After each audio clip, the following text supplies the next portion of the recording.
Yes, we are live. All right. Today we are going to set up Tumblr with mini apps with Eric's help. Uh, maybe I think Venkat, you will have to clone or no, we are not on uh, the Tailscale network, right? So we will have to run the server locally for you, Venkat. So you Okay. will have to clone Eric's branch. Okay. So what do you want me to do? Just walk me through it. So basically, like you have to go to. Can you post that repo link, Eric? Your repo link, the mini apps link. You are muted, Eric. Control D. Why is this repository? Because we want to set up the mini apps with the actual Tumblr. I don't get it. So we It's want to run the actual Tumblr with your repo. yes, and so it's the server is already running basically. What No, it needs is to yeah. but it has to reach. The commands have to reach uh, Venkat's Tumblr, right? How so? Unless you are Venkat is running the server locally on his computer, uh, his Tumblr Okay. is not exposed to the internet, right?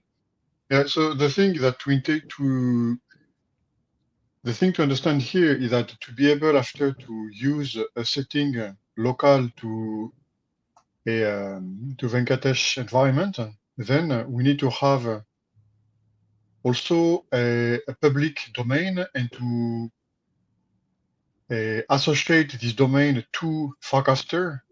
We need to do the whole procedure. So is that the ngrok thing to expose my IP externally? Is that No, what I no, need? it's in addition to that. Okay, we need to if you create an ngrok account for your local usage, after you will need to declare to associate that domain name to your Farcaster account or to whatever Farcaster account we want to use. That will give us, a JSON file, with long strings that you will Yeah. need to add to your local setting, basically. Okay. So I So was which is all thinking like possible. Which is all I was thinking possible. like Okay. if there is a way to expose this Tumblr somehow the internet. Like By if using we ngrok. yes. Okay. So basically And so it's already on the network, right? So if there is a way to run the ngrok on Venkat's Mac and then expose this uh, Tumblr IP on the internet, then we can control it, right? I've done that before, right? I've done that from here in Seattle. I've done Yeah. the process. I just don't remember how, but I've done it. Let me check. Uh,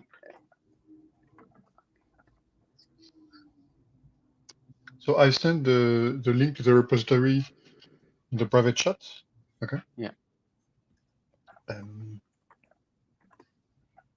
yeah, there are three parts to configure, right? Okay. One is the server on the Tumblr, okay, that will allow to interact with the Tumblr.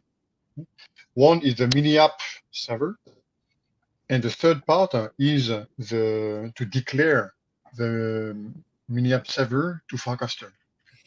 If we don't have Okay. yeah. So ngrok has a link like blog post exposing ESP32 to the internet. So maybe it will work here.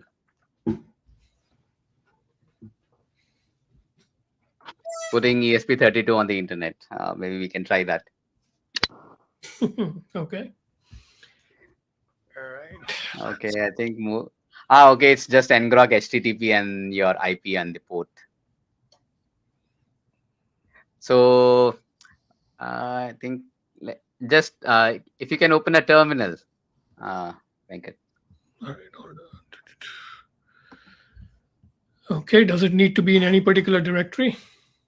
No, I think if you have like the ngrok command running Yeah, in your, okay, hold on.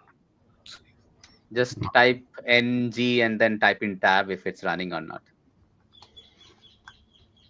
Let me. Morning. Yeah, so it's there, right? So Yeah. just type in ngrok space http and then the Tumblr IP. What was it? 10.0.0. Something. All right. Any parameters to pass or something? Maybe not. Just type in this much. All right. Let's see. Web Okay. interface. If you make the terminal window a little wider, then we can see what's the forwarding address. Yeah, okay. So it's going to port 80. So if you can, so now I think like Eric, you will have to forward your commands to this IP Yes. or this URL, right? So Yes. So if you could copy paste this that address in the private chat. Like that? Oh, thank you. Yeah.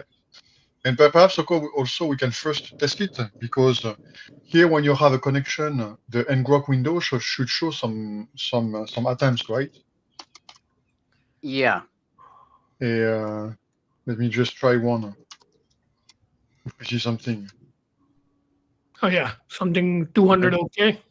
Yes, I just sent a quick default request, so I can connect from my environment to your machine. All right. What's So next? okay. That forward was me. okay.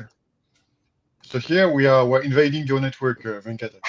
But everything is fine. Everything is fine. But the motors are not moving. Can So you there might switch be the window so we see the rover instead of the Mm. text? The rover is in my camera feed is the rover. Yeah, I understand. So can we make your feed the main, the big one? Wait, that is I have to do it. Well, Yeah, all right. exactly. Now you can't read the command window, terminal window, so whichever one is It's more important to see. I don't know. I guess Anuraj can show them half and half also. Seem to remember there's that option. Did you glue on that red wheel or is it Yeah, Anuraj yeah. brought it and we glued it on at DevCon. Yeah, this needs redesign, but it's good enough for now. yeah. Why is it not moving? It should move.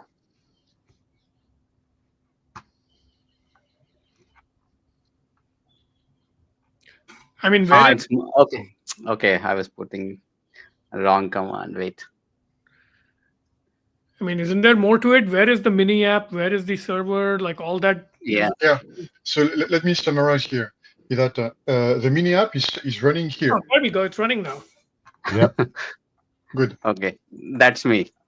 Okay, but are you using the mini app or did you send some No, other? I'm just, so this URL is if you are sending it to a specific endpoint on the Tumblr, so you can control the motors, right? So in the forecaster frame, what it was doing, it was sitting in between me and the Tumblr, and then it was gating these interactions. But if you have exposed the ESP32 endpoints directly on the internet, I just paste that endpoint on the browser. So right Oh, now it's whatever URL it's for ngrok/motor/forward, and can you actually then it share will. your screen and show what you're doing Yeah, on your end?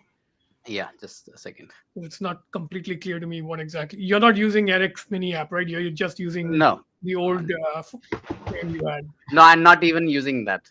Oh, okay. Uh, All right, I'll stop my. He's making direct calls to yeah, the rover server. Okay, Okay. yeah, let's. And so the mini app does the same. Okay. But right now it's directly from Anuraj computer. And so Yeah, can just you to draw a picture, of what is happening now is that we have Farcaster, okay, connecting to a mini app. The mini app is running here on a computer here in my home in Japan, okay. Mhm. And this mini app right now is connecting to a fake rover, okay.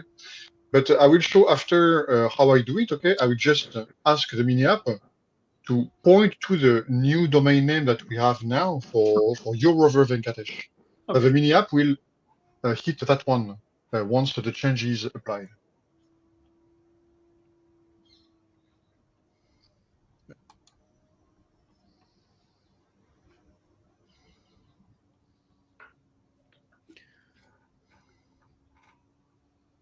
Is the font visible? I don't know how to make the. Yeah, it's just about readable. It's free.app/something after that. That's hard to read actually, but It's like slash motor slash oh, whatever the end. there we go. So whatever endpoint I have on the Tumblr, it's that. Wait, Oh. let me check how to increase the font size. Okay.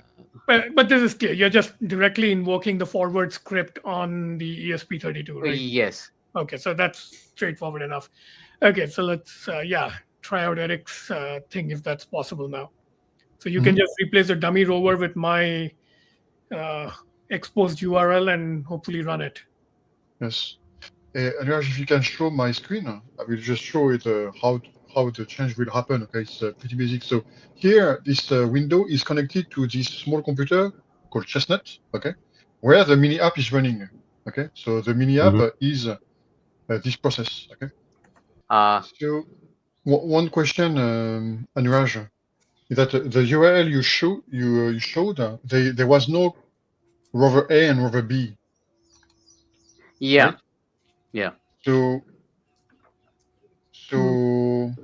maybe because in the code I got, we had two rovers, if I'm not mistaken. Right? Yes, but like you can have the same endpoint on both the rovers. Okay, yeah. So both virtual rovers will map to my physical rover. So whichever one you choose, it'll control mine, right? So you can like replace the either rover A or B with the URL Venkat has provided, or you can keep the same URL. So both rover and A become the same rover. So it can be any endpoint. Okay, let's see how it works, because what you showed, it was a /camera/forward, right? Yeah. Okay. So it was this command. So this is basically Venkat's exposed ESP32, and /motor/forward is what the endpoint running on the Tumblr. Let's see how it works. I don't remember this part of the code. So what I changed is only this. Okay, this is instead of pointing to my local fake rover, it's pointing to Venkatesh one. Okay. Okay. And so now just restarting the mini app. Okay. Can you share once? Okay, there we go. And so now we can control from the mini app, supposedly. Okay. And so for that, we can go directly to interesting. Apparently, I couldn't get a picture. So because the camera is not connected, you see the camera later. But but that is we can try that later. So the good news is that it's trying to connect. Yeah. Okay. And it succeeded. Okay. So the mini app succeeded to access your rover, Venkatesh. Okay. But couldn't get a picture. So that's why we have an error report that you can see in the window. Okay. Now, if you can type some, try to control the rover. Yeah. With the mini app. The camera is not blocking, right? It doesn't need to show a photo. You can just control the. No. Yes. Yeah. So it will, I think, try some default image or something. Yeah, it may look a bit broken because I don't remember what doing something specific to that.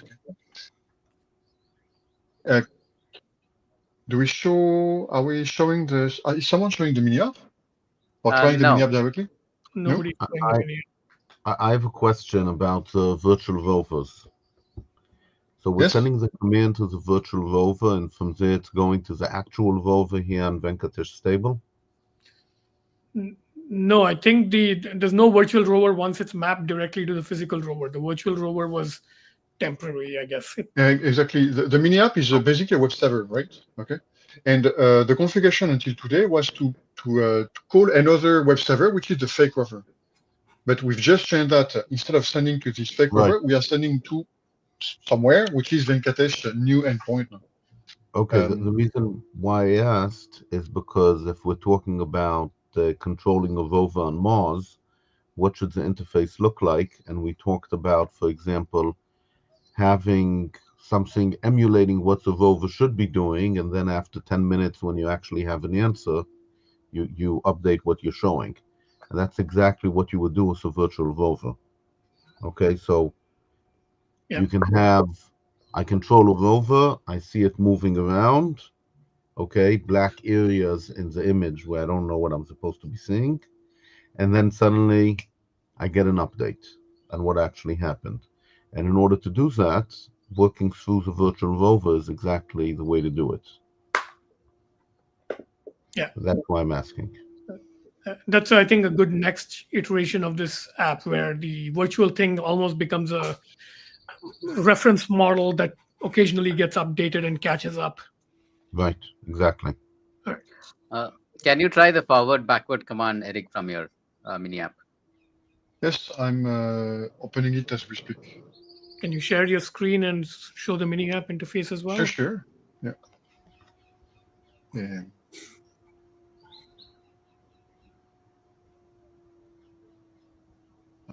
Okay.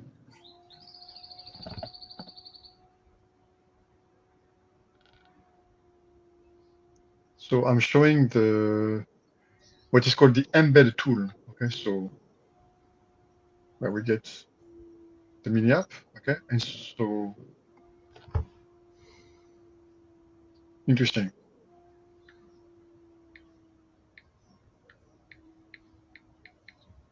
So anyway, if I do forward, does it do anything?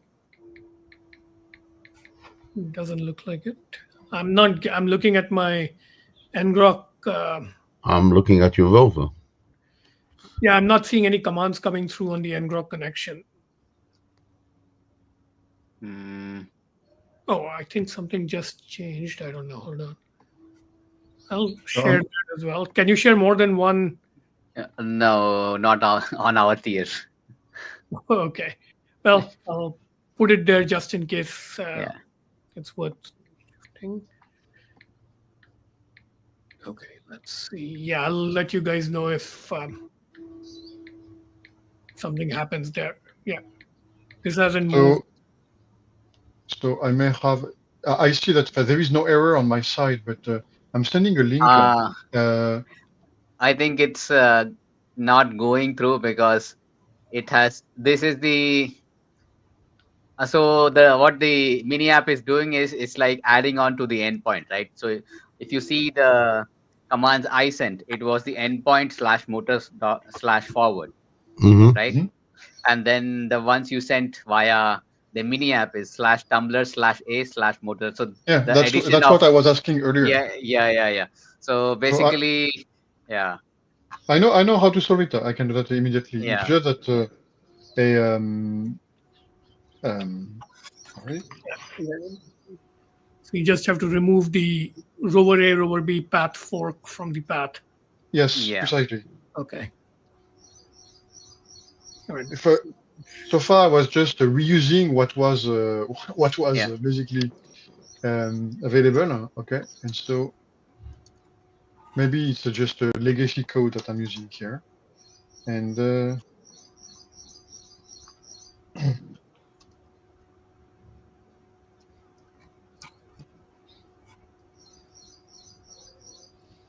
okay, I'm going to press the button once more on the mini app.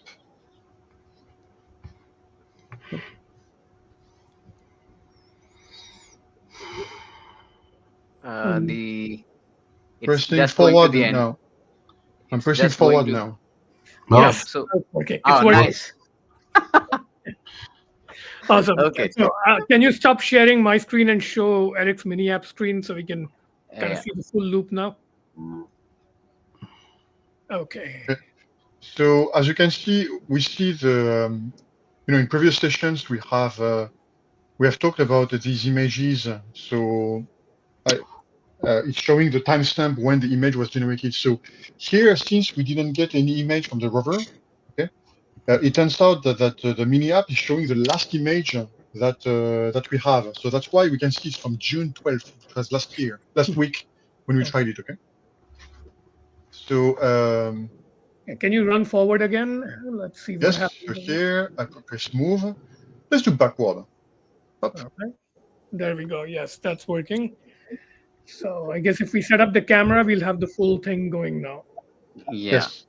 So This is awesome. So in this session, we will know your Wi-Fi name, your Wi-Fi password, and we'll have pictures of your home. Everything is fine. so But long as right now we are getting at a stage where we can connect like all our rovers to the server, control it with the mini app, whoever was to control.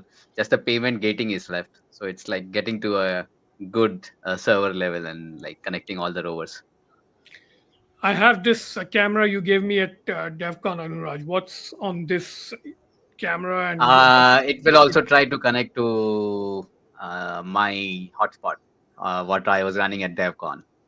all right. So if I update the password on this, or wait, I don't have the Yeah, code for this, right? Since you flashed yeah. it, So you will have, yeah, you will have to pull. So you will have to do the same thing we were doing for your ESP32. how So long will you, it so take that, right now? maybe, yeah, we can do it. So basically, like you open that ESP32 cam repo and just change. Okay, let's see. Did you share that or URL of the? No, I think you should have it on your computer, or maybe not because Yeah, this was uh, after. yeah, after we met at DevCon, right? So I Yeah. haven't So done it. basically, yeah, you have to clone that repo and change the password. It will take some time. Okay, maybe. Yeah.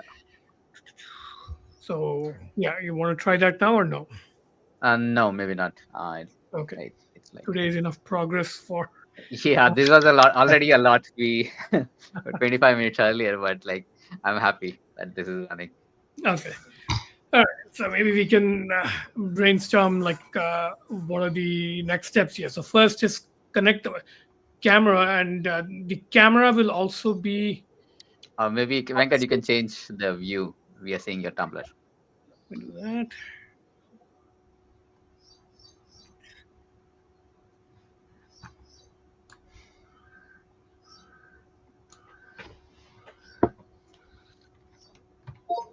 Okay. So the I forget how the camera setup was. Does it tether to So, the ESP or does it independently connect to mm, the local network? so like it will also connect to your Wi-Fi, and then you will have to run another ngrok instance and expose it if you want to run it right now. But what I was doing was like if it's on the same local network, like on my same hotspot, then you don't need this ngrok, right? You only Yeah. need this farcaster server to be exposed. But what we can do is connect it all to a VPN, and then it's the same local network. So my initial idea was run the subnet router through RPi, and then basically all your ESP32s or tumblers are on the same VPN, and then you can directly access the local, it as a local rover. Okay, so for this to happen, I'd have to run an RPi behind my router, and that would be exposed, and that would be running Yeah, forecasting. tail scale. Yeah, so you will have to do some configuration on tail scale to expose it as a IP to the local networks. So then I can also, if we are on the same network, then I will see your rover as on the same network as I am on. Okay, then where is the mini app going to be running then? So a copy So of. basically, we'll have to run the tail scale configuration also on Eric's server, which is running. Then the server and your rover are on this kind of on the same network if they are on tail scale. Okay. Okay, So so basically, on my And there'll basically be no Farcaster server or mini app or anything. It'll No. just be the naked rover and naked Yeah. camera calls. Okay. Yeah.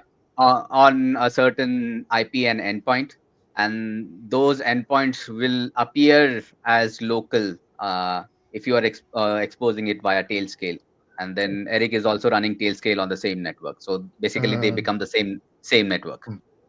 So that was my initial idea at DevCon, to run my Farcaster server on a DigitalOcean instance. But yeah, then there were other problems. So that's why I was running the server locally. Okay. Yeah. And I think if you want to run the mini app on the YaRG Rover Farcaster account, it makes more sense to put it on a DigitalOcean server also on the Tailscale net and give it the credentials for Farcaster, right? Yes. Yeah.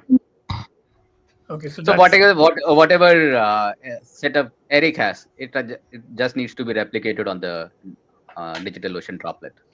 Yeah, yes, and for that we just need a small server instance that can run Python. That's all. okay. Because It we can have be to also know. on the Vultr server, which we have, which Mayor is running. It could be also there. Server? I think we are running some Discord bots there, right? Mayor? That one. Yeah. Yeah. So it doesn't matter where we are running it. But yeah, once they are on the same network, then we can run it. All right. Oh, I should kill the ngrok process now. Yeah, you can kill it. Somebody's running it right now.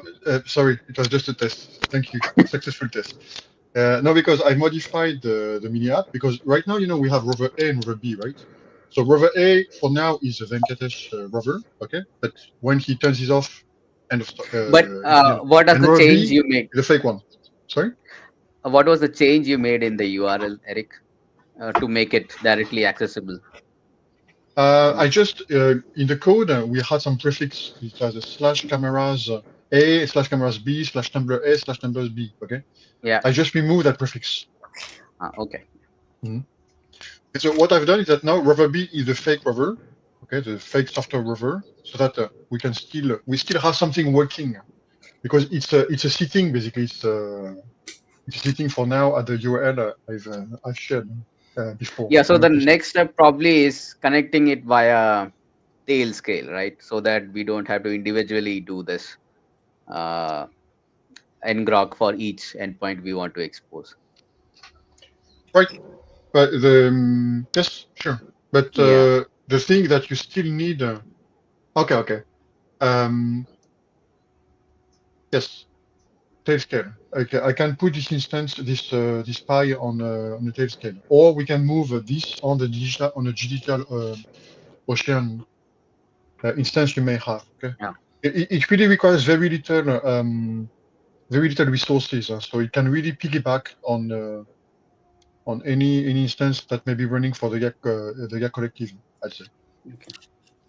As a best practice, what should we do as a pattern? Should it be that people's personal servers and home things should only run rovers and other things not exposed to the external world, and something like the mini app should always only run on something like DigitalOcean? It depends on how we want to design the system, right? Do we want to give everyone an individual interface control, or do they always go through the YaRG Rover mini app? I think we want both. If we are playing with each other's rovers within this trusted group, it's fine to have control endpoints and Tokyo controlling my rover. But if it's controlled publicly by Farcaster users via payments, that should go through a access controlled DigitalOcean, right? Mm-hmm. So basically, think of it as if Eric wants to play with my rover, he shouldn't have to go through Farcaster and pay money for it. But if some Farcaster user wants to do it, he should, right?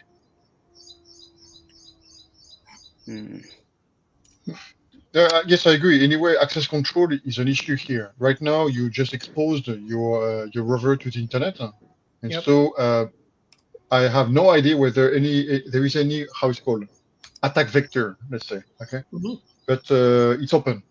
Okay, so using Tailscale should improve on that. okay, because then we have a virtual private network, and so we are protected in that way, okay? And that could already be enough fencing, before adding some access control feature. But eventually, yes, a proper solution would need an access controller, okay, because we are using a third-party payment server, okay, but we can have what is called a man-in-the-middle attack between the mini app and each rover, basically. Okay, there are a lot of well-known attacks that can happen there. Okay. Yeah, but once we have the payment gating or any sort of crypto gating, then you are basically using your own private key to authorize yourself, right? No, right. If you're So for people using Farcaster, for example, it's fine. Okay, fine. with Tailscaler. But the system itself is exposed, basically. Okay, Tailscaler reduces Y- the risk Yeah, for like sure, but what I had previously was like you cannot basically control the rover without paying. So that payment gate Yeah. itself was somebody authorizing themselves with a private key. So even if you are have the URLs publicly, you won't be able to control it because the server itself was made it so that it will reject all the calls to the endpoints if the payment has not gone through. which server, the mini app or Uh, the the, rover? the the frame server which I made last year. Okay, so which is now the mini app. Okay, so that Yeah. code is still active. It's just that we have two modes now. We have the production mode, which is what you described, okay, where we have no choice, we must pay, and there is the development mode where we have a pass through, okay, because we're in development. Okay, so that if we have the user idea to pay, then we go to pay caster, okay. Yeah. But if we don't have a user ID, okay, we just okay, payment. There is no payment information, so we just give access, okay, because it's in development mode. Okay? Yeah, and then the frames server, like testing frame server, is already deprecated. Last weekend I was trying to test it with my new board, and it takes you to this mini app testing developer Yeah. testing manifest. So I could not test it with my old code anymore. So basically we have to move towards mini apps now. I think, Eric, what you're calling dev mode, I think is actually a different production mode. So I think what we want is a the actual dev mode would be people in this team whose computers are on inside the Tailscale VPN. Then Mhm. there'd be kind of like a public interface where if we want, we can give anybody access to play as much as they want with the rover. So this might be, guests or other people in YaRG Collective or some other like larger trust circle. Mhm. Then the Farcaster payment approach would be Farcaster specific, right? Uh, because it seems limiting to have the control only exposed publicly through Farcaster. Like in future, if Blue Sky or some other system has like similar capabilities, Yeah. it should be expansible to that, right? Right. Yes. But I think like it can be done via Stripe endpoint somehow. Like I don't know the server design for that, but like it should be possible with just Stripe endpoints, the payment gating. It need not even be payment gateway. Like we might just decide that everybody in some trust group is allowed to play. Like so, maybe they give us like some sort of login credentials on some platform, and we say anybody on that platform can access and play. Like Discord actually is a good one. How do we give access to everybody on the YaRG Discord access to just go to some URL and see the forward backward buttons and play with the rover, right? So we would in this case be assuming that if you're in the Discord and you have like a particular role, right? Say rover channel guest or something like that, that should be good enough to play with the So rovers. I, I have a question about that. How exactly does a payment gate the controlling? In So other words, So, so there is a bot. very simple. What we I made last year was like there is a bot running. Somebody has made a bot that yeah, basically checks on the blockchain if a transaction has been made or not. And if yeah, that transaction has been done, it will give you a callback towards an endpoint. Uh, So basically, I was hooking into that callback to return to the frame server and serve it with the buttons, the Okay. control server.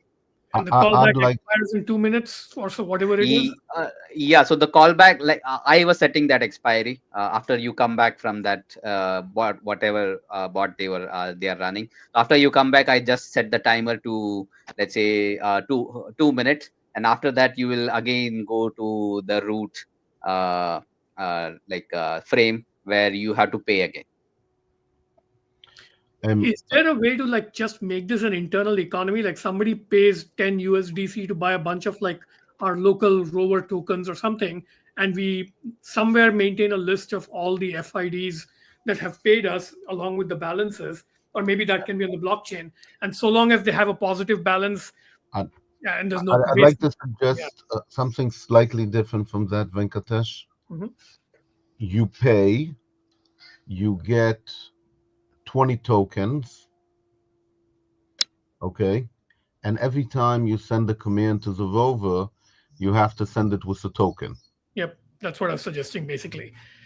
okay? So, yeah, I said it's a variant of that. So, uh, that way, what's gating the rover is not the payment, but some check on the legality of the tokens.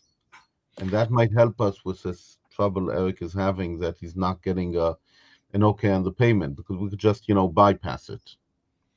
Yeah, I think I prefer this solution if it's possible. So this can be completely independent. We can just like issue tokens and give anybody who asks like 100 tokens and say, join our rover channel, and you can use the app. Right. And the rover itself, when it gets a token that's legal, it uses it. And when it gets a Okay, token but that's this not still legal, requires. Okay. I see the problem here though. The using the payment app handles all this, and you don't need to be running like a client or wallet or something on the rover end. It just right. like opens that up. You don't have to worry about the blockchain end. The way you're suggesting, it has to be able to like recognize that this is a valid token. And No. When Venkatesh pays 2 units of money, 100 tokens are created and sent in parallel to Venkatesh and to the rover. Now, if Venkatesh sends a command without a token, the rover ignores it. If what does it Venkatesh mean? sends, Okay, here's where I'm losing you. What do you mean if I send a command without the token? What is does it mean to no, send? we just saw all the commands forward. There's another parameter, which is a token number. When the rover gets a command, it also gets a token number. It checks to see if it has that token number in its list. It's like a fuel tank. If it's not in the fuel tank, it ignores it. So that would be an address, and it would be a balance. So there would be No, a number. It's not an address. 55. Okay. this would You be an pay. NFT. Then it's not a payment token. It's more like an NFT because It's a signed number, but let's simplify it. You get the following numbers: 53, 75, 27.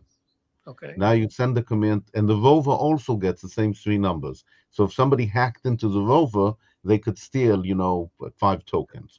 Doesn't matter. And now you send the command, and if you write on it 57, it's not going to work, because the rover will say, I don't have any 57. And if you say 53, it is going to work, and the rover will delete it. But then you that's have to it. keep a synchronized copy at two places, right? You can call it a synchronized copy, but it's not. It's only synchronized when you send it. Afterwards, it's not synchronized. In other words, every time you pay, the rover gets a message, and you get a message. So you're still doing a lot of work, because if I pay and get a bunch of tokens, I'm not really using any blockchain functionalities at all. I'm getting a bunch of single-use token numbers that I can then use as parameters for commands, which means Right. on my end as a user, I have to somewhere cache my list of like single-use token numbers, Yes, you do. That's which why I asked means if it's possible. so this means Eric's mini app, since that would be the interface I'm using as a general user, not me, but some general user using this, They would go Yeah. to a website running the mini app. They would say, I want to buy some tokens, some numbers are generated. So that would have to be stored in the session for that user on the mini app site. That is correct. So If we this is, can. I think this is possibly too complicated. A simpler way might be simply you pay the completely separate transaction and you get say 20 rover coins, and that's sitting in a wallet somewhere in your wallet, and you can simply have the rover check that address. So at that point it becomes a registered address, and then the rover can, or the mini app can check the address and say how many tokens are left, and But then you have to then evade them. has to be. Oh, okay. Yeah, okay. This also makes it. So if the mini app has an address, a receiving address, then each time you send a command, a token should simply be paid to the mini app's wallet. Yeah. So that seems like the straightforward way to do it. But that's a lot of working on the blockchain, each command. Now, I just want to remind you, the way we had it before, you pay money, the rover gets unlocked for a minute. So rover gets unlocked for a minute is the same as saying the mini app gets 100 tokens to use, which are not tied specifically to you or me or anybody else. The question is, can the mini app store the context information? Who owns those tokens? But even without it, it would still work the same as what we have. Yeah, this is effectively running a kind of like L2 or side chain, like a really trivial kind of like L2. In a sense, yeah. In a Yeah. sense, yeah. And then you're doing roll-ups. You're doing like extremely trivial form of roll-ups, which feels like you should just do the regular way itself. Like, uh, yes, you can still do this kind of state tracking, but it should be something like each time you spend down 100 commands, one token should get transferred. So this requires like a smart contract at the mini app level. So I buy 100 tokens and I spend them one at a time, but at some point they should get rolled up and just credited directly. Yeah, if you want to do all of this, somebody has to start reading this Web3 Pi. Somebody with So Python experience. I sent a link in. I can just send to private. So I sent to private about the documentation of mini apps, where the mini app can interact with Solana and Ethereum wallets. Okay, so I didn't look much into that because we have the paycaster thing. Okay, but apparently what Venkatesh may have been talking about, it covers part of what I understood. Okay, but not everything definitely. Okay. So what's interesting is that maybe we can piggyback from what they do have in this already implemented. Okay? But by the way, this documentation is increasing, so they are actively working and developing the capabilities.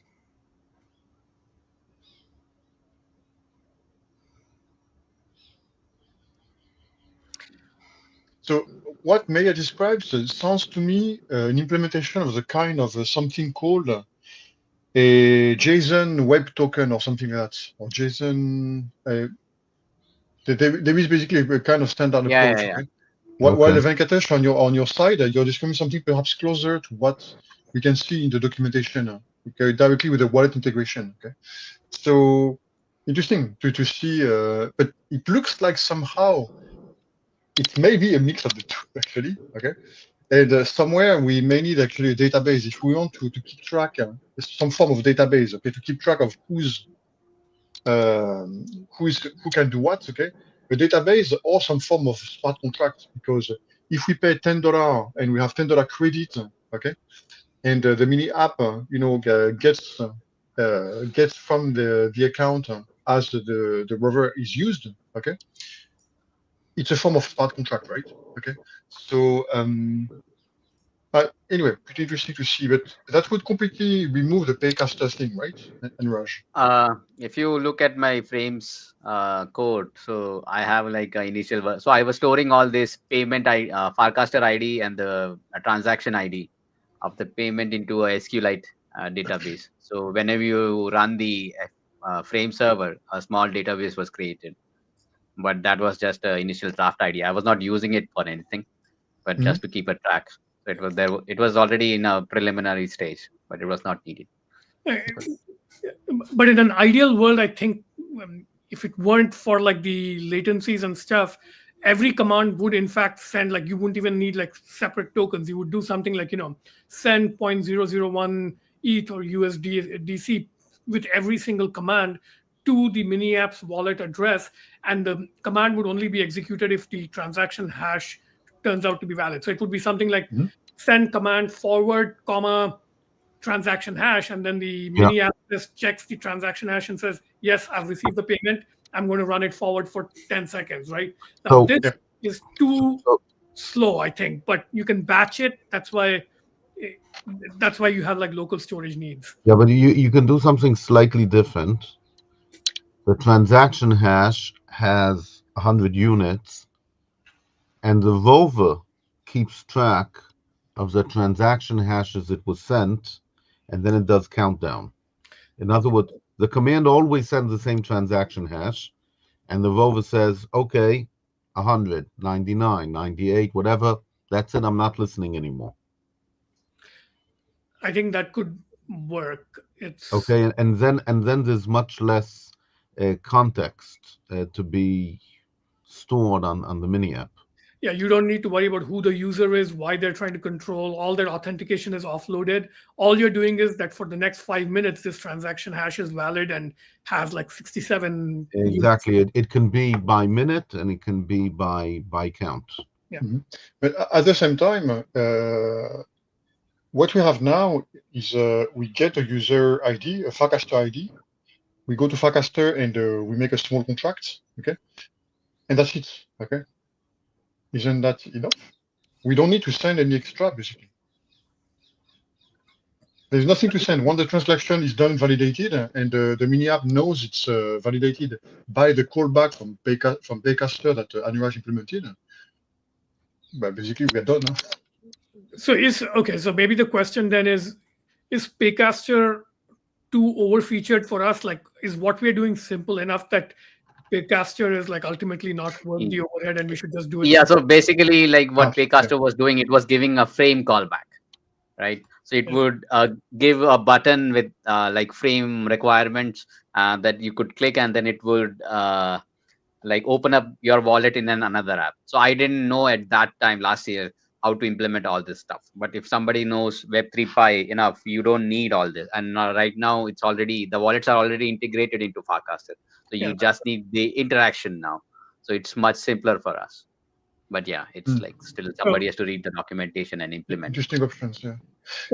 I think we might need to start putting this stuff on a backlog. So this is one of those nice to have items, which is basically get rid of Paycaster and do it without. It's like a 8-point backlog item or something. So, yep. And we can have the backlog on the repository created by YaRG, as issues of stuff we want to do. Because even as for today, the goal is still to have to take YaRG work with Frame V1 and to do the same with Frame V2 with small changes, but basically the same. Here we are talking about next steps based on that. So yeah. Think of the two feature sets we talked about, all the VPN tailscale stuff versus this payment stuff. The VPN stuff, I think, is both more important and kind of interesting now because we haven't done it before. And also the other thing you mentioned, Anuraj, which is all this Wi-Fi authentication stuff using Bluetooth to discover or something like that. That's so like so every time right now we have to flash with the new Wi-Fi credentials, right? So but generally if you buy any IoT stuff, what you do initially is like connect it via the local access point on that point, and then you type in your Wi-Fi credential in your phone, right? Yeah. So what it's doing is like doing Wi-Fi provisioning via Bluetooth or Wi-Fi or access point. So that has to be enabled on ESP32.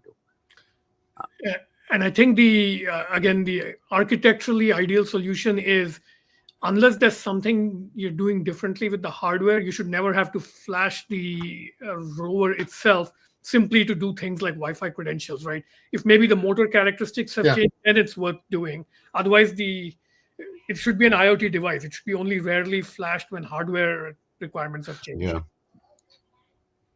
Kind of But like, I made a lot of progress oh on yeah, this one. what is So right now, doing? yeah. So basically, right now the motor controller is working. I can move it forward and backward, uh, and then the encoder signals are also coming properly, so we can have self-balancing now. I've not counted the pulse in software, but it looks like it's 3.3 and 0, so it's pulsing properly. And the only thing left is right now to test the IMU here and the environmental sensor here. So basically I2C pins, and then I have to replace the 5 volt, and then I will give it for next revision. Probably it should be much better after that. So related to that, I was thinking of designing gimbal mount for the camera using like some SG90 stepper motor or something. So that requires, I guess, three GPIO pins or something. Is there room to like Mm, run basically another motor? So we can use that for. There's actually need for I think at least two more motors in sort of the medium term. One is as a camera gimbal, and the other is for the third wheel. I was looking at the mechanical solutions, and this caster wheel is always going to be extremely janky. It's going to like it's best to replace that with a steerable wheel. So if you have so optionality, so basically two stepper motors is what not stepper, two servo motors SG90 size. so these are so we need HG90 is running on some PWM, right? It's running on what? The PWM. You Yeah, have it's to supply PWM. some PWM. So you need ground VCC, and then I think 90 hertz is what plus or minus something. It runs around that. Ground VCC can be brought out from here, I but think. Yeah.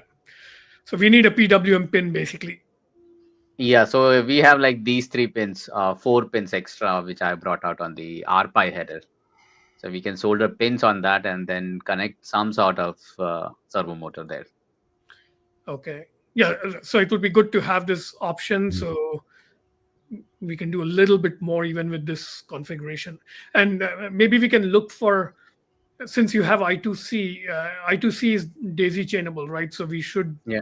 if we find like some sort of a simple servo motor that can be run via I2C, is that a possibility? I haven't heard of such a thing.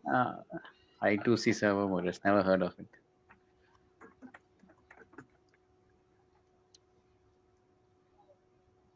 Or is it only for sensors? Generally, you have a driver in between, What's the and then difference? you control the driver, which controls the servo motor. So if Oh, you see the, I think the Adafruit servo motor driver has this I2C control. So basically, you buy the servo motor controller, okay. and then you put it between the motor and your microcontroller.